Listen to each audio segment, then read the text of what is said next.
laying off staff, massive shortfalls. Pick a HBCU, they were impacted by that single decision of the Department of Education.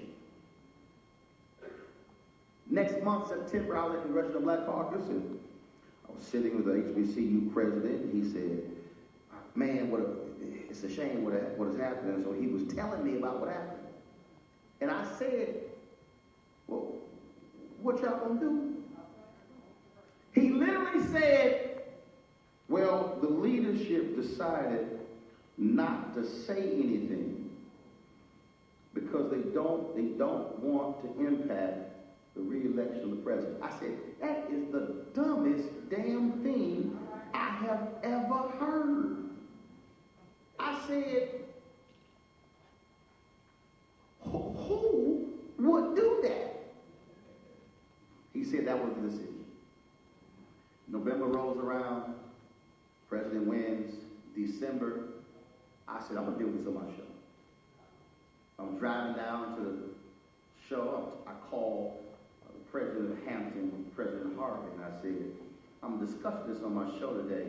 Well, don't go too hard because we're going to have this thing worked out by April. I said, April? I said, dude, are you serious? I said, what kind of assurances you have you're going to have this thing worked out? No, we're going to have it worked out by April. I said, okay, I'm not necessarily buying that. April came around. Nothing fixed. Massive. Now, many speculators, the number was up to 28,000 kids. So in July, I was at the Essence Music Festival, and Coca-Cola is the primary sponsor, and they invite a number of guests down, folks down to be their guests, and they have a room where we have breakfast and lunch, and so I come down to breakfast, and I'm speaking to everybody, and there are 4 HBCU presidents sitting at the table. As the president of Spelman, as the president of Morehouse, as the president of Clark Atlanta, as the president of ITC. And they all had this perplexed look on their face. And they were all upset, and they were talking about the Parent Plus loan problem. And I sat down, and so they asked me my thoughts. I'm like, what's up? Okay, Roland, can we sit down and talk? Sure. And then as they talk, and then y'all can understand, I have no filter.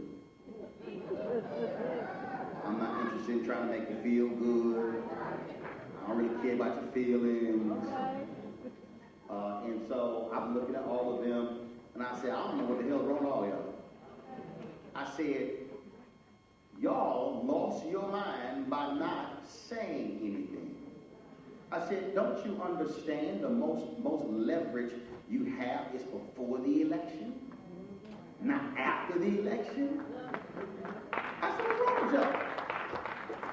So we're sitting there, and so we're talking back and forth, and then the president of Morehouse, then president, because they just fired him, and he was sitting there talking, and he was defending the administration because he used to be over the HBCU initiative. I said, stop. So who the hell you work for?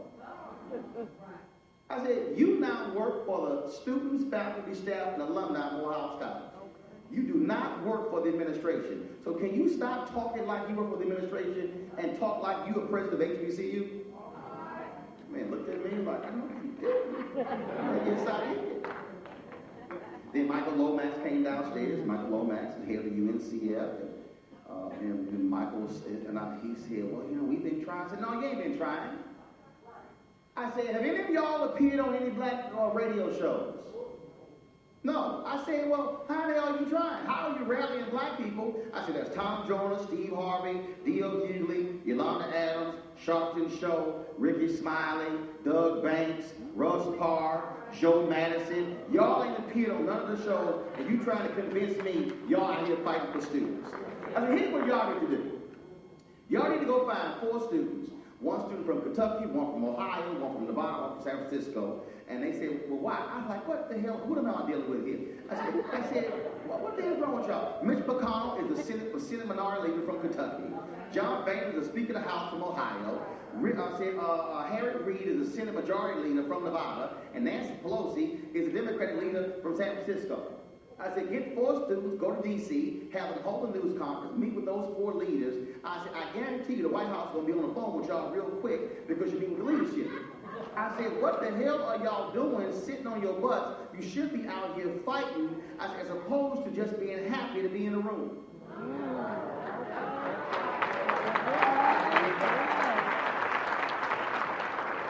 And I said, let me be real clear. I said, I can go to HBCU. I went to Texas A&M. I said, I'm trying to figure out why the hell I'm fighting hard at HBCUs. I did. I said, so here's what's going to happen. Monday, Beverly Tatum, I'm going to have you on time joiner. The rest of y'all need to figure out how to get on the rest of the show.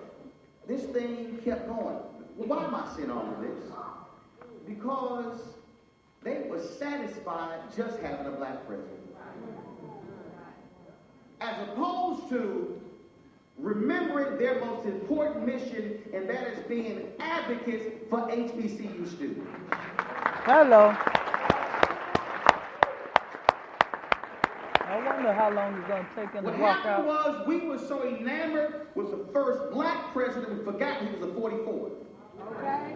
We were supposed to challenge the 44th like we did the 43rd, the 42nd, the 41st, the 40th, 39th, 38th, 37th, and on. So how do we look all of a sudden now saying we're going to challenge the 45th when we did not want to challenge the 44th? Why am I laying all this out? Because I am not interested in being satisfied by saying we had won. After Obama left, people said, oh my God, we'll never see this again. I said, you never ever heard me say that on TV one. I said, no, I will never say, you will never hear me say there will never be another black president. I said, no, there will be another black president, and it might be a sister. Hello.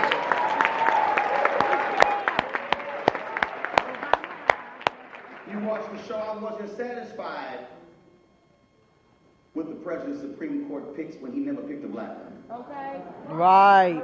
He wouldn't pick a black woman. I called out black female organizations. I called out AKAs and Deltas and the Links and all of those groups who said nothing publicly when it came to the president needing to put a black woman on the Supreme Court. Black women voted at a higher rate than anybody else in 2008. Hello. Now see, I know what I'm laying out right now is uncomfortable for some of y'all, because y'all like, oh my goodness, he going in on the black president. No, I'm trying to use this as an example, as if I'm not satisfied with a black president, meaning I want more, that means I'm not satisfied with anybody else. See, I don't believe in this whole idea of, well, we got as much as we can get. No, our history tells us that we pushed as hard as we could push. And when we did not get it from one, we then said, went to another. We're going to push the next one. That's right. Black advancement has always been about constantly pushing the envelope. Black advancement has always been about not being satisfied. Where we stand today, I believe too many of us in our wonderful suits, dresses, Louboutins, as well as our jewelry, fine cars, nice degrees, multiple degrees, have gotten satisfied. Complacent. Yes. Took it right out of my mouth. Yes. We've gotten satisfied saying, well, that's all we can get. No, I'm not satisfied. I'm not either. I am going to push anybody who is in a position of power to change the dynamics of our community by virtue of them being in office. I'm not going to say, well, you did, it's okay, you don't really have to do that, it's all good. No, that has never been the position of black folks since 20-odd Africans arrived on this continent in 1619. Hello. I made it clear. I've interviewed Congressman Keith Ellison. I've interviewed former Labor Secretary Tom Perez, Jamie Harrison. They are running to be the next chair of the Democratic National Committee. And I've made it clear to them that I'm not interested in black folks continuing to be political sharecroppers for the Democratic Party. You hear me? Yes. Proud of these Democrats. And in fact, you should not be satisfied in this state for how Democrats have treated black folks as if you are... Hello. Hello.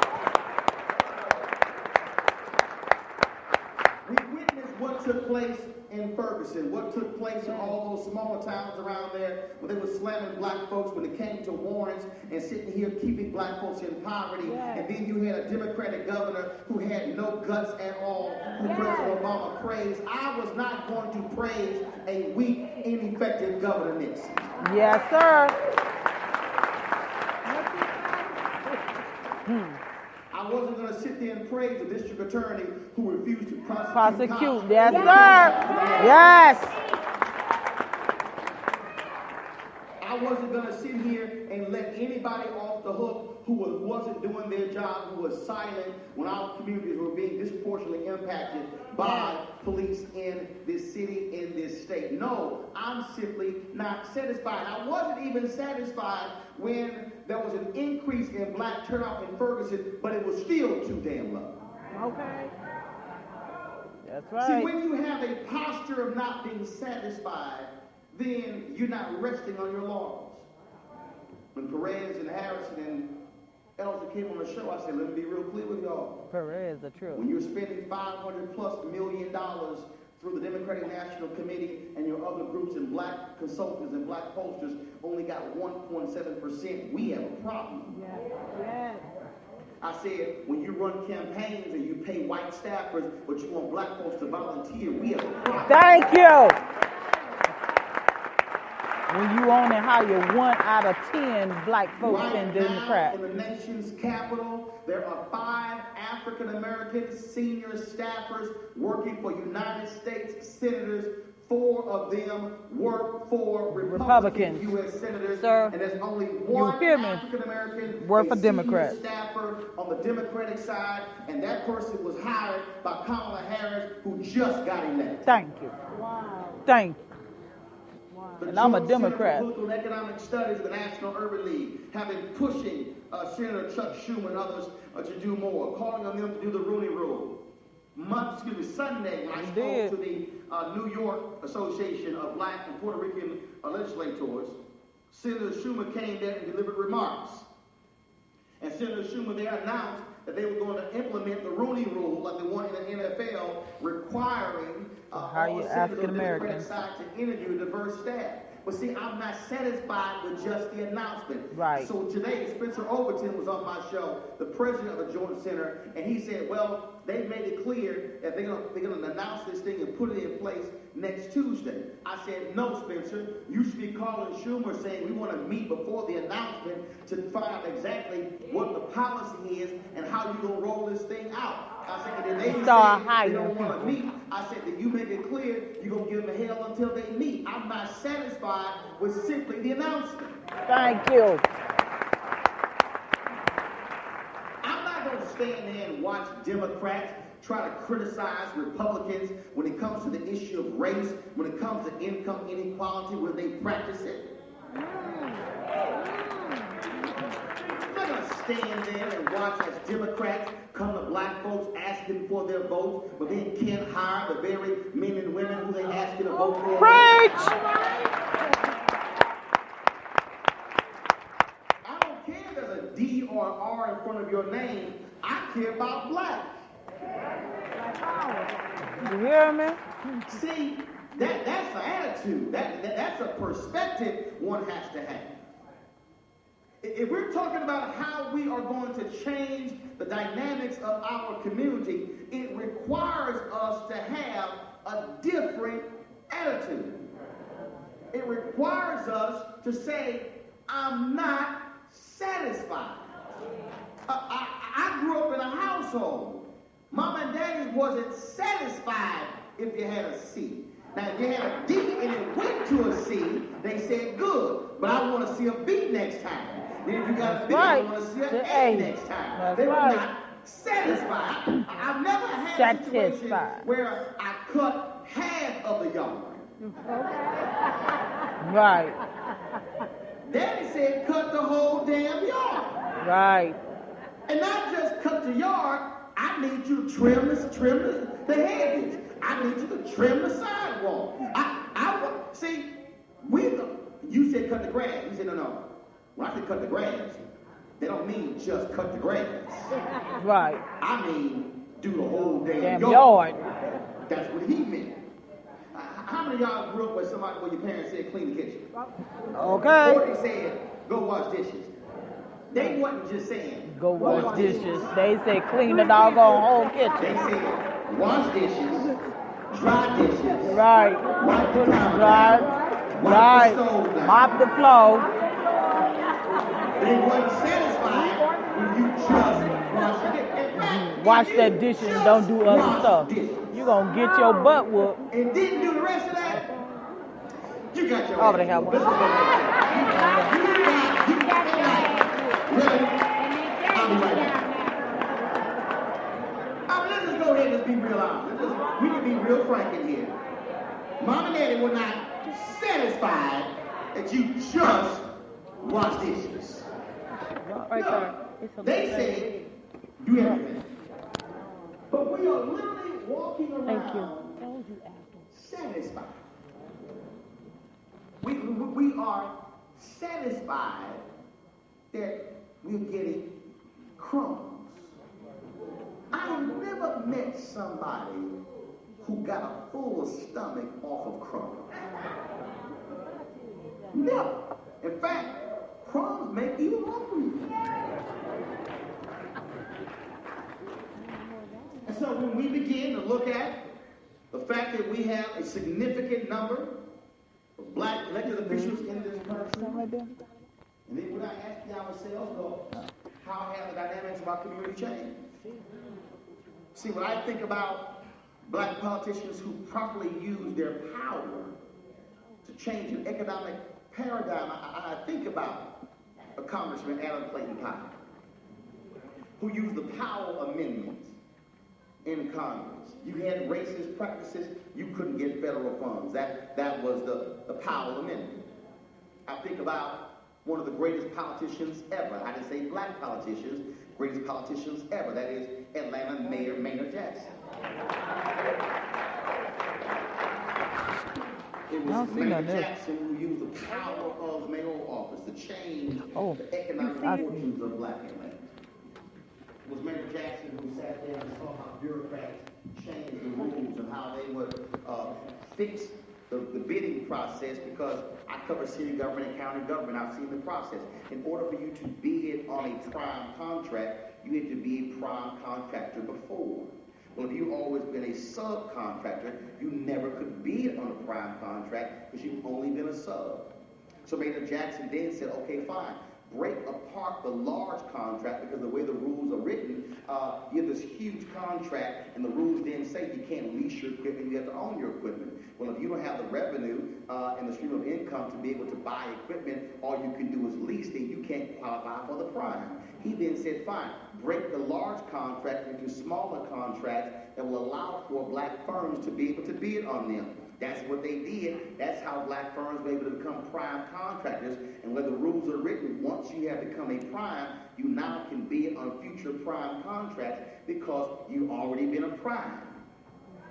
He ensured that, so the reason you see today significant black-owned companies in construction, in engineering, in architecture, in PR, in concrete, in so many different areas, is because Maynard Jackson understood how to use the levers of political power to change the economic condition of black Atlanta. That's why you have the companies you have today. That's why Atlanta is known as the Black Mecca, because of what they were able to do. He was followed by Andrew Young. Then Maynard Jackson ran for another term. Then followed by Bill Campbell. Then Shirley Franklin. Now you have Kasim Reed. Now he is term limited. And you have a new mayor who's going to be coming in. And so that's how Atlanta has been able to change. That's how Detroit changed with Coleman Young. That's how Cleveland changed with Stokes. That's how Washington, D.C. changed with Marion Barry. You have black politicians who understood how to use the levers of power to change the city. Let me tell you how Maynard Jackson was so good with that.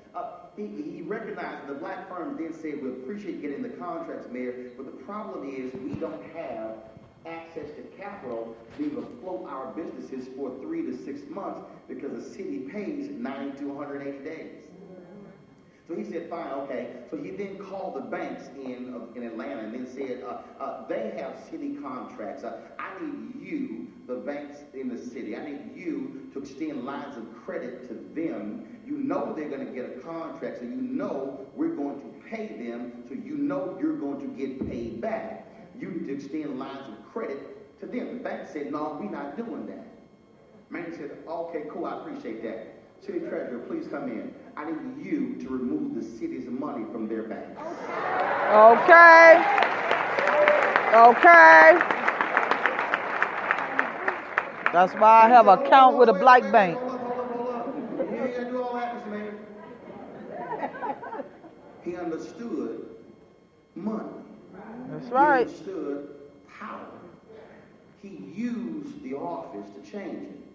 They were so mad at Maynard Jackson that when Maynard Jackson retired as Atlanta mayor, not a single major law firm in Atlanta would hire the city's first black mayor as a partner because they were still ticked off that he had the audacity to change the economic paradigm in Atlanta. That's why Maynard Jackson had to start his own bond company and travel around the country. He died, of course, of a heart attack in Washington, D.C., going there, seeking a bond contract. And again, but he understood how to use power.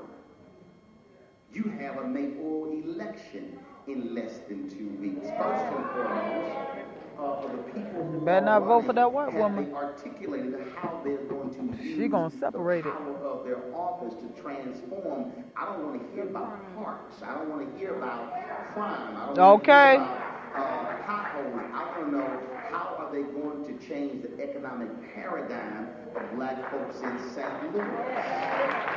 Doing the gentrification down here in downtown. I want to know of the folks running who is going to be a 21st century Maynard Jackson for St. Louis. That's right. See, I'm not satisfied with what folks just simply throw out. I believe in raising a standard that is so high. And somebody says, Roland, they can never, ever meet your standard. I said, well, guess what? I said, that's the point. Maya Angelou said, I'm not a Christian. She said, because if I believe that I'm a full Christian, then I've reached a point where I don't need to continue to pray and read the word. She That's said, right. I'm trying to be a Christian. There's no difference anybody who plays golf. Anybody who knows in golf. Meet anybody who plays golf, and they tell you, man, I shot great today. I shot an 81. But then I guarantee they're going to say, but man, if I had made those 2 shots, I could have broke 80. And then if they actually shot a 79, I can guarantee you, they're going to say, I've never shot a 79 in my life. But man, I could have shot a 76 had I made those 3 putts. And then if they ever shot a 76, they will tell you, that's the greatest. I never thought I would shoot a 76. But man, if I had not made those 2 bogeys on the back 9, I could have shot a 74. Why do golfers say that? Because they're never satisfied with that score. That's the posture that we have to have in so many facets of our life, not being satisfied. If anybody who understands our history, we've never been satisfied. I don't understand today when I'm looking at folks when it comes to the issue of education, and when I look at freed slaves who understood that coming out of slavery, they figured out that if my life could end because I was possibly somebody caught me reading, it must be something For learning that education. And they didn't quite want us to learn how to read, and so they began to set up schools and begin to do those things along those lines. See, I've been fighting with folks who are upset that I'm a school choice supporter because they say, how dare you? I say, well, first of all, I'm not satisfied with the education our kids are getting. I said, why should I be? Then they say, well, yeah, now we got divorced. That's destroying schools. I said, really? I said, charter schools have been around 25 years. Are you trying to tell me our schools were doing a hell of a job 26 years ago? Then folks get all quiet. And then they say, well, but it's taking money out of our school system. I said, wait a minute. If that school is screwing our kids and that kid is going from a sorry elementary school to a sorry middle school, and then go from a sorry middle school to a failing high school. And that means that our kids are going from K through 12 to failing schools, and then they have no shot at being able to go to college. I'm trying to understand why you think I'm going to defend that school. Okay. See, then I get the people who come to me and they say, well, yeah, but this charter school thing, man, that was started by white folks. First of all, we're in America. What didn't white folks do? In fact, was this school always black? No. Nope. You just made my point. Sure wasn't. It was a teacher Here's college. Here's why I made that. Girl, don't we talk. sit around, we talk about, we need more black history in our schools. So we beg in a school district to put black history in our school, but if, That is ran by our if I run the Caucasian. charter, I control the curriculum. We would say, well, we need more arts in our school. Okay, but if I control the school, I can have an arts program. Exactly. We need to have year-round school. Well, if I control the school, I could have year-round school. Well, we need to be able to, control the contracts. Well, if I control the school, I determine who gets the IT contract, the software contract, the janitorial contract, the construction contract. I control all of that. So I'm trying to understand, why would I oppose something that I actually can control? And then I hear, but then I hear, well, every kid can't go. I'm like, yes, but you support magnet schools and every kid can't go. Right. And I go, I'm sorry, I went to a magnet school. You had to apply to get in, which means that somebody did get accepted. So please tell me, how can you support magnet schools and then tell me charter schools are bad? And then folks say, yeah, but the charter schools, they're kicking our kids out, high suspension rates. Yeah, but we have a school prison pipeline in our existing traditional schools. So I'm just trying to figure out how all of a sudden that has all the problems. Now let me be real clear, and I'll say this, I do not support failure.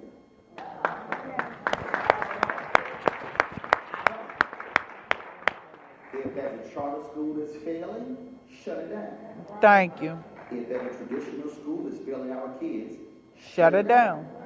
I believe in every form of education that works. I believe in public school, traditional. I believe in charters. I believe in private. I believe in homeschool. I believe in online school. I believe in school outside. I believe in school inside.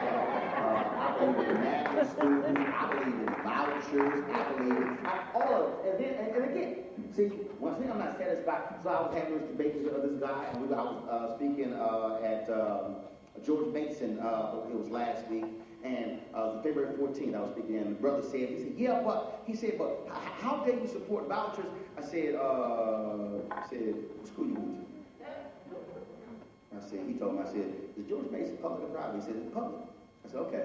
I said, can you get a Pell Grant to come to George Mason? He said, yes. I said, you do know that a Pell Grant is a government grant. It is a tax subsidy. I said that means that it's government funds that you can get Pell Grant. He said, yeah. I said, so you're telling me that you support the use of government dollars to give to a student in a form of a grant to go to a private college, but you oppose a government grant being given to a parent to send their kid to school of their choice. He said, yeah, but what about the parent who doesn't have all of the money? I said, show me a parent who has all of the money to send their daughter to Spelman. He did say, but he goes, yeah, but every kid can't go to Spelman. I said, right, which is why some go to Clark Atlanta, which is why some go to a community college, which is why some go to Grambling or Southern or Harris Stowe, or go to UAPB, or go to Texas A&M. I said, dude, what exactly is your point? I said, you are offering me all of these excuses. I said, when you don't even realize that you are supporting the very thing on the college level I'm saying it should be available for K through 12. He literally had no idea that he was losing his own own argument, and I was just using his own words against it. I even asked him, I said, do you support Medicare and Medicaid? I said, yes. I said, do you do know that that's taxpayer money that you can use to go to a private hospital, right? He said, yeah. I said, so I'm trying to understand. How are you telling me you shouldn't use tax dollars to go to private? I said, dude, you're confusing me. Because you're confused. And I get it. And I hear all the stuff out there. I hear people say, well, some folks want to bust up unions, and they talk about contracts, and talk about we need transparency, which I believe in all of that. I believe you need to be transparent. I believe that you need to be using the resources wisely. I believe you need to have an accounting system. I say, but at the end of the day, Roland cannot keep defending a failed system that's hurting black children. Because the numbers don't lie. The numbers are suggesting that our children will not be in position to be able to take advantage of jobs that will be available in the next 20 to 30 years because they don't have the skill set. So why am I going to continue trying to slam my head up against the wall to change a system that really ain't been educating us since before 1954? I said, but if I'm given the opportunity where I can control my own school, and let me help y'all, there's even more stuff. The big brother was like, well, yeah, that's one school. How many of y'all heard of KIPP? Y'all do know that KIPP, its foundation was from the teaching methods of a black teacher. Yep. The co-founder he heard all this noise across the hallway, and he decided to walk across, and then he saw Miss Henrietta teaching the kids using rap music to teach them math, teach them reading, teach them language. And he was inspired by her teaching using rap music, and that was the inspiration behind KIPP. In fact, her teaching methods form the foundation of KIPP. KIPP now has more than 200 schools across the country. KIPP is its own network. Okay, I want a black KIPP. Call it CAP. Right. See, this is very simple. I want you to think about it. If there's a school system that's failing our kids, and I can start charters, and if I have the capacity to, let's say, create 10, 20, 30, 50, 100 charter schools, I literally can create an alternative school system that's educating our children. You still exist. Washington, D.C., 46% of all kids there go to charter schools. 54% go to the traditional school district. It still is standing. I'm saying that because I can't be satisfied with what has been happening in our community. I can't be satisfied when I look at the reading levels and the writing levels, when I see that our kids are falling behind in the 3rd, 4th, 5th, 6th, 7th, 8th grade. Then all of a sudden, I can't be satisfied when our kids are going to failing schools up and down, and then we know exactly what's going on, and we have a new superintendent who comes in every 4 years saying, I got a 5-year plan. You're only going to be here 4 years. How do you have a 5-year plan? Black folks are saying, okay, my kid's in the 4th grade, we got a 5-year plan. By the time your plan is fully implemented, my kid will be in the 9th grade. It's too late. We have been waiting for all of these folks with their plans for years, and I'm simply saying, I'm tired of waiting. If Tim King is graduating 100% of those young boys in Chicago and sending them to college, I want to see 100 schools like that all around the country. I want to see 1,000 of them. If Steve Perry is doing that thing, I know a sister in Atlanta is a high-performing school. I want to replicate success. Traditional school, replicate it, spread it. Charter, replicate it, spread it. I don't care. I'm simply not satisfied with failure. That has to be our attitude. I keep going back to this because I want that to be a state of mind for us. I literally want us to say, we appreciate success, but I ain't satisfied. I appreciate what we accomplished, but I'm not satisfied. If you study our history, you will realize that at no point did MLK ever say, we good. At no point. I got to remind people that the Montgomery bus boycott was 381 days, but it was designed to be a one-day boycott. They said go for 2. then 3, then 4. They didn't originally ask for segregated busing to end. They simply asked for respected black bus riders and hire fewer black bus drivers. They didn't say we're going to change this whole system. They got that after they were in the movement. After 50,000 folks did not get on the bus. Then they went, well, what's next? Then they began to look at Albany, Georgia, the Nashville movement. Then they began to look at other cities in Selma, Birmingham, and Montgomery. They began to go all around the South, all around the country, because they weren't satisfied. They didn't say, well, because you got to remember, the 1964 Civil Rights Act, King wanted voting to be in that. LBJ said, look, we can't get it. He said, but I promise you, if we get the 64 Civil Rights Act, I will present a voting bill in 65. King wasn't satisfied. They weren't satisfied with one success. You look at Frederick Douglass. Frederick Douglass wasn't satisfied with the end of slavery. After slavery ended, According the to Proclamation, he then said, fine, we need the Reconstruction Amendments. The greatest period for African Americans in history was the Reconstruction period, those 12 years, 1865, 1877. He challenged Lincoln and all the presidents on the Reconstruction Amendments. Not satisfied. You go to that particular period, the period of after Reconstruction ended, black folks did somehow disappear. We understood that Jim Crow came into effect. We understood how the Klan was created. We understood that slave patrols turned into police departments. We still were not satisfied. We weren't satisfied with simply the creation of a few schools. We said we want more. We weren't satisfied that our kids were able to go to segregated schools. We said we want better schools, better books, better buildings. We want it to be equal. There was always a quest for freedom because they were not satisfied. You begin to go through A. Philip Randolph. He challenged President Roosevelt when it came threatening him with the March on Washington. Not in 1963, but in the 1940s. A. Philip Randolph says, when he was sitting there at dinner, FDR said, I agree with everything you had to say, Philip, but go make me do it. He said, fine, I'm going to make you do it. That's actually what happened. We weren't satisfied that they allowed us to go to serve in the war in segregated units. No. There was a push. So therefore, President Truman in 1948 signed the executive order calling for desegregation in the armed forces. Even when that happened, we were not satisfied.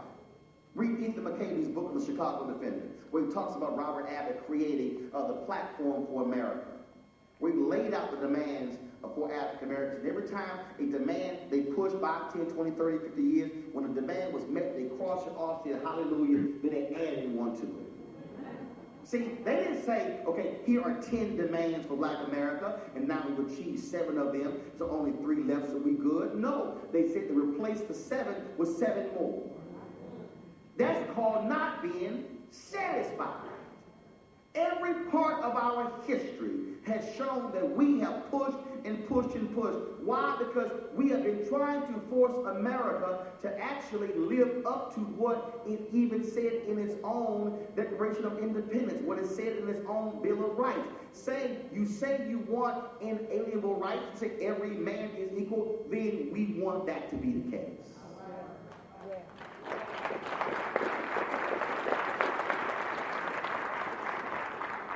Just today, here we are in 2017, the Supreme Court announced their decision today in a 6-2 ruling in the Dwayne Buck case, where they said they ruled for this brother who was sentenced to death when his own lawyer introduced evidence in his sentencing hearing that said that because he was black, he was a danger to society. Solely because he was black. This case has been going through the court for so long, it goes all over the Supreme Court. It's a 6-2 decision, and it ain't no shock that Clarence Thomas is one of the 2. You already know. House Negro. Not satisfied. So as you're sitting here, what you really should be asking yourself, what am I satisfied with in my life? And what can I do to get out of that position? Am I satisfied that my community looks a mess. Nope. And what am I going to do? And I know somebody sitting here, they saying, who am I? I can't do what you telling me to do. Yes, you can. It's not true. I grew up in Houston, Texas, Clinton Park, Leadership County. My parents decided that they got with a few people and they were talking. And they said, you know what, man, we really were concerned that this neighborhood was going down. Clinton Park in Houston was one of the first master plan communities from the Department of Housing and Urban Development. It was a master plan community specifically for African Americans.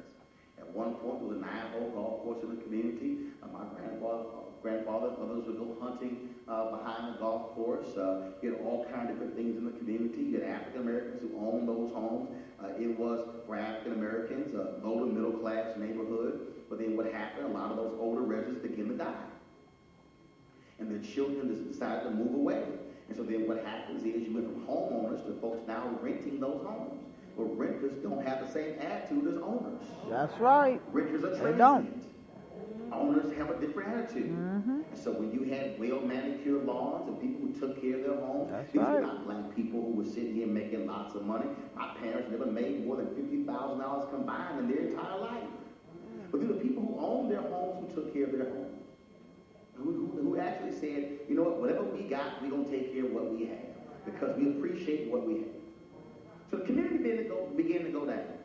And so then a handful of people, literally 5 or 6, they began to talk and they said, you know, we got to do something about this. So what do we start? They said, well, you know what, let's do a city club. They're like, well, how do we start a city club? They said, well, this is how we start one. And so they began to do that. And so they began to have meetings. And so I have a brother and 3 sisters, and my parents, they have free labor. They had us passing flyers out, going door to door, passing it out. And it was interesting because doors were slammed in the face. People said, oh, that stuff's not going to work. And they didn't get distraught. They said, fine, we're going to keep doing it. So you know what they did? They said, okay, you know, we're going to have a street cleanup. They just sit here and say, oh, we're going to do this huge master plan. They say, no, we're going to start just picking up trash on the street. Let's just have this street look better this month than it did last month. So they had a street trash pickup. So they did it for several months, and all of a sudden they said, well, you know what, let's go from one street. We clean up one street. Let's do several streets. They began to go to several streets.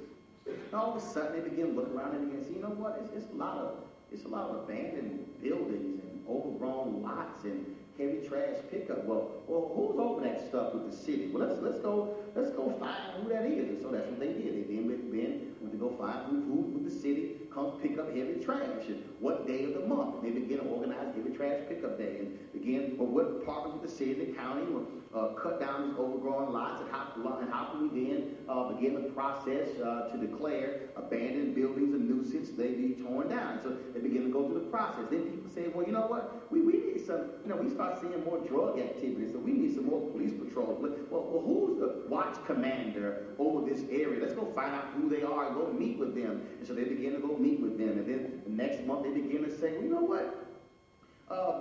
We need our park redone. And so the city has a bond program, and so we need to get with our city councilman to refurbish our park. And so they begin to go through that process. And then they said, we need some street lights, and we need some sidewalks, and we tired of some flooding on some streets, a new sewer system. And then they said, hey, there's an old abandoned firehouse. Let's turn that into a senior citizen center. They begin to do all of those different things. And in a 10-year period, a neighborhood that was on a decline stabilized because a handful of people started a civic club and literally transformed the neighborhood.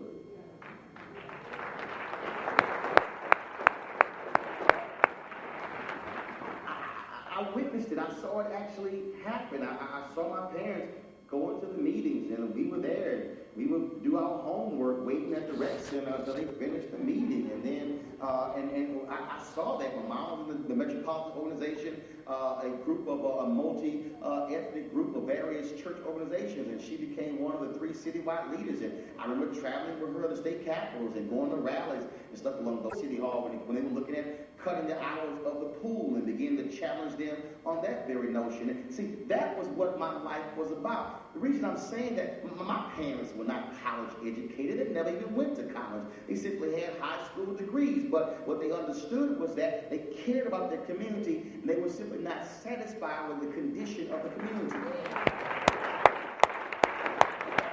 They were ordinary people. They didn't make the paper. They didn't have no megaphone. They were not sitting here profiles in Ebony magazine, in Jet magazine. They were just regular, ordinary black folks. Dad worked for Amtrak. Mom did insurance claims. He went to work. Mom worked daytime. Dad worked nighttime. And so they would see each other for 2 or 3 hours. We would have dinner before he would go off to work. They just simply said, we care about where we live.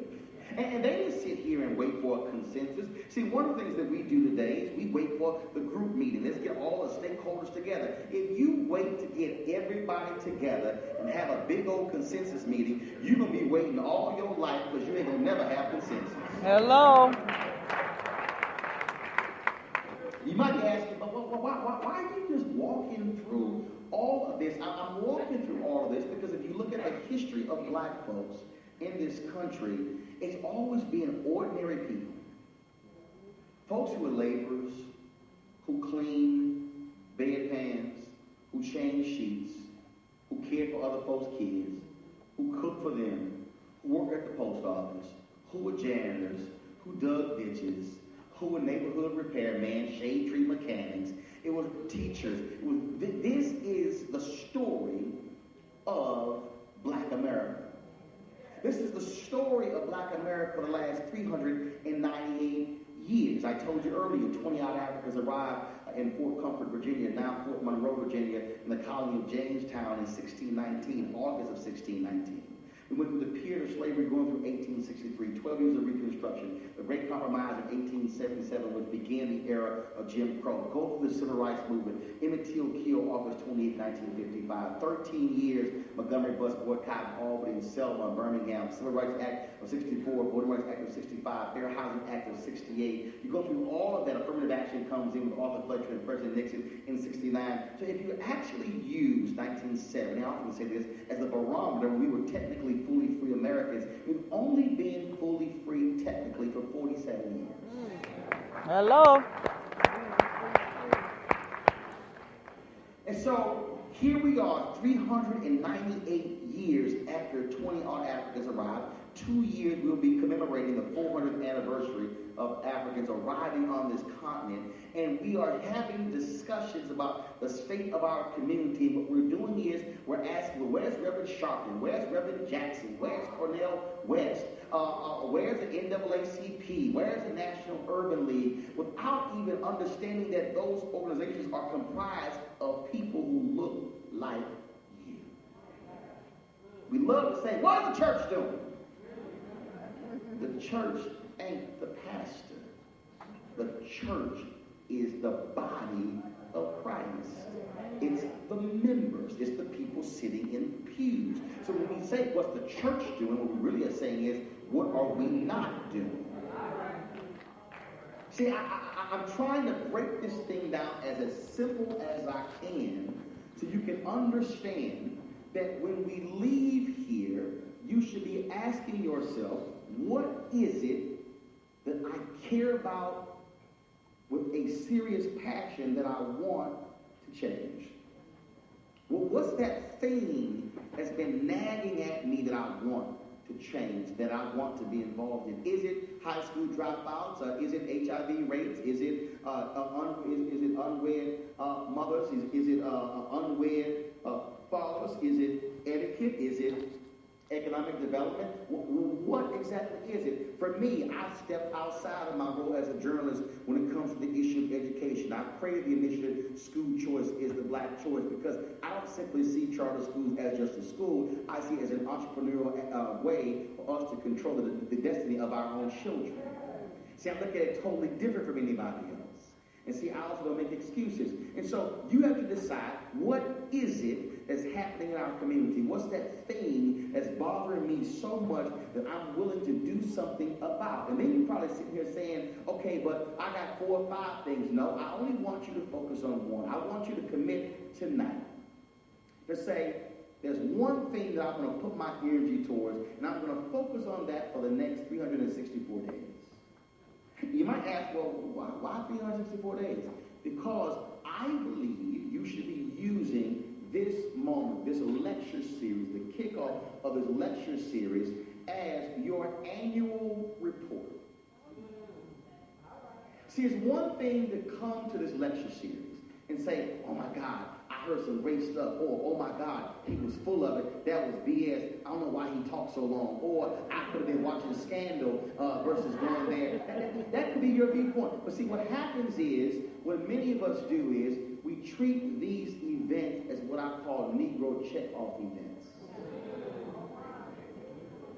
We come and we attend and we fellowship, we take pictures and we tell everybody we were here, and some of us tweeted, we put it on Facebook, and it was all great. And then what we do is we come back for the next lecture series and we take pictures, we tweet it, and then we fellowship and we eat, and we come back for the next lecture series and we tweet it, take pictures, and we fellowship and we eat, and we come back to the next lecture series. We say, oh my God, how great and wonderful was that? Oh man, he was saying that thing, she was saying that thing. And we come back for the next lecture series, we fellowship, we eat, we live tweet, take pictures, and then it becomes the same thing over and over and over again, and then we never actually put into practice what the hell he talked about.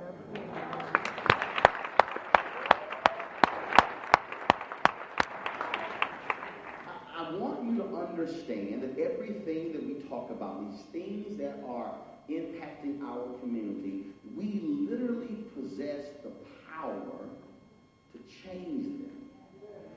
It doesn't mean that we can somehow just raise our hand up and we can sort of be like Moses and take and just hit the rock and all of a sudden things happen. No, it's not how it happens. But we actually have the power. We have the power that resides in us if we care enough to actually start. And it's not just start. Because see, here's what I know. See, we go back to television. Because see, what somebody's saying is, okay, that's great, but I really want to do it big. See, let me help you out. I care about the lack of diversity and inclusion on television. I want the networks to hire more black folks for anchors and reporters and contributors. So let me tell you what. So I've always pushed that issue. So when I got my own show, I said, this is what I'm going to do. I'm going to go find black people. Ain't nobody else calling. And we're going to put them on the air and showcase their talents. Well, let me tell you what happened. The election season. CNN didn't renew my contract in 2013. That's fine. I already negotiated the TV One contract before they even told me that. See, I was plotting my exit from CNN 3 years ago. Okay. Let me tell y'all what happened. This is pretty cool here. So what happened was, Angela Roland, I see Angela Roland CNN? Yeah. I put her on TV first. Okay.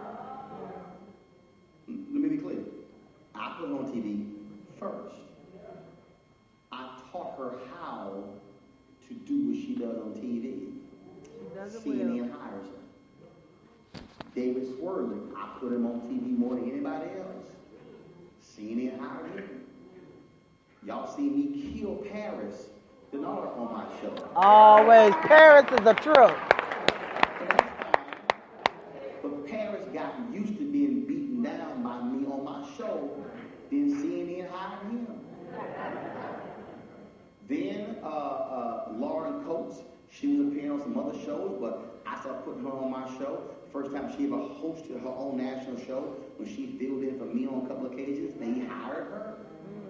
They hired 5 people who I put on the air. They didn't even realize it. I've been diversifying their airwaves. Okay.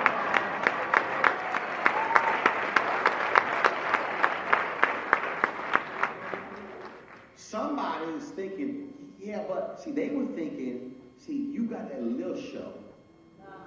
Not many people watch. They watch.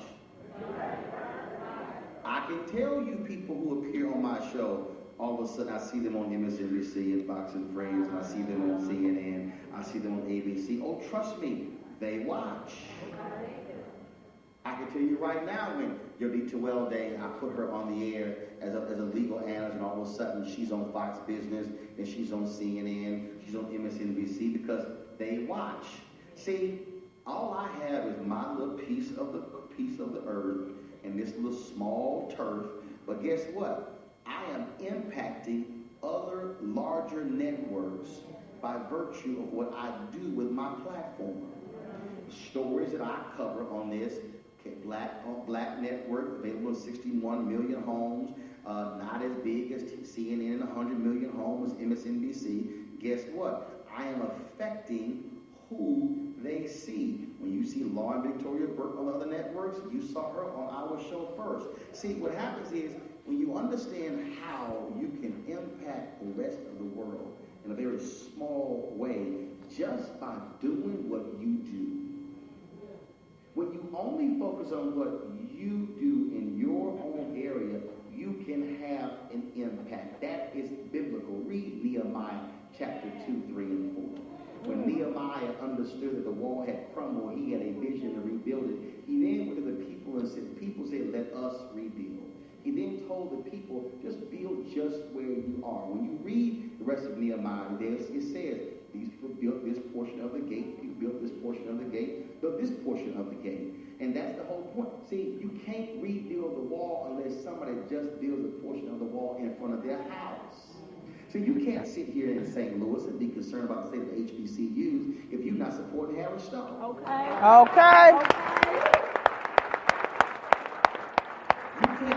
You can't talk about what's happening with our children while they're not staying in college. If you are cutting a bigger check for homecoming than you are, they're not homecoming. See, we can't talk about how do we save our institutions if we're unwilling to fund them ourselves when you have one sitting right in front of you. And I don't mean going just by you. This is very simple. If every person in this room took it upon themselves over the next year to say, I'm going to recruit 2 other people to become benefactors of Harris Stowe, that means that you literally will triple the amount of involvement of the people sitting in this room. Now, you heard what I just said. I didn't ask you to go out and throw an event for 500 people. All I asked for you and you and you and you and you and you and you and you and you and you to just go get 2. If every person in this room literally said, okay, I'm going to make it upon myself. So let's say we got about 300 people or so in here. That's fine. All right, let's just say that. Okay, fine. So that means if the 300 of you went and got 2 people, that means what are we looking at right now? 600? 900? See, some of y'all said 600. I question your math. See, right there. See, you busted yourself. That's 900. Got it. Okay.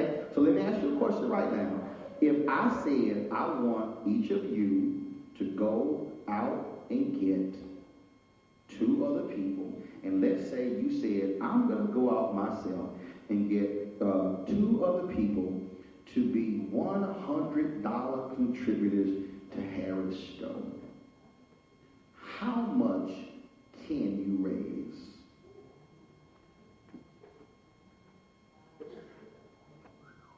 $300 people, you get 2 each. How many people you got? $100. You can raise nearly $100,000. What's my point? I ain't asking you to do a lot. I just said go get 2. Basically, you got 364 days to go get 2 people. I'm breaking this thing down that small for you because that's how progress happens.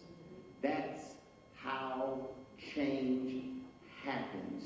But you have to make the decision tonight as to whether or not you are satisfied with where you are in your community, in your church, in your house, in your home, in your life, with yourself, with this school. And if you are not, then you say, then I'm not satisfied with where we are. Do you believe that the school should have more than 1,500 students? It does have a capacity for 2,000, 2,500. Well, then what does that require?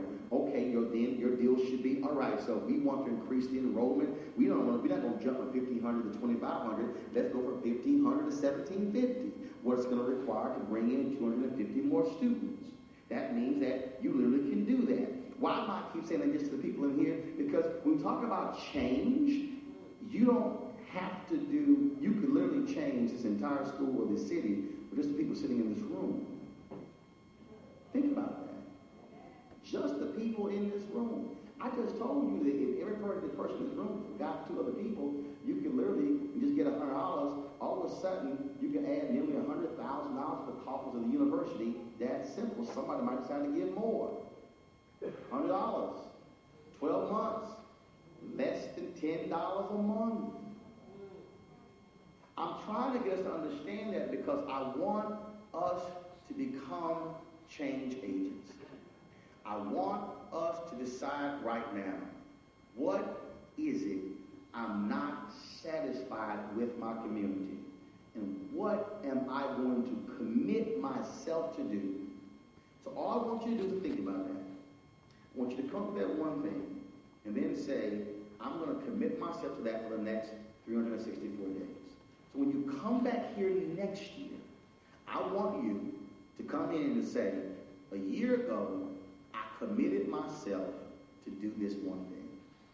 And let's do a self-assessment. What did I accomplish?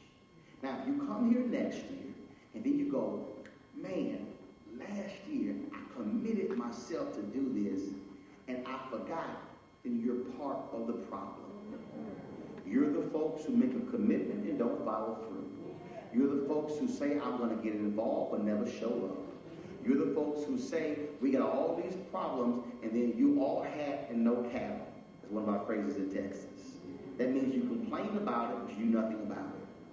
We literally have the capacity to change our communities, and I will leave you with this, and I'll end.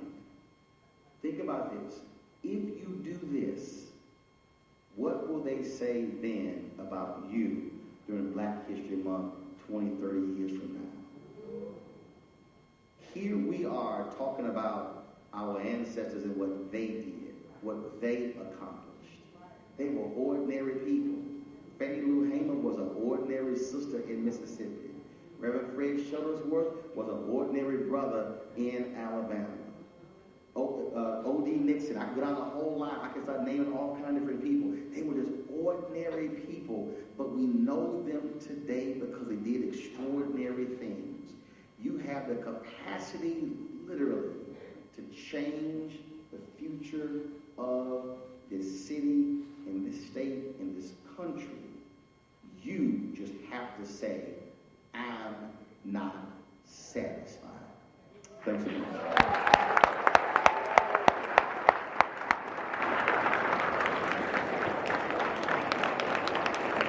We just heard a broadcast from Roland Martin. He's not satisfied, and I'm not satisfied. You guys, I hope you enjoyed this broadcast.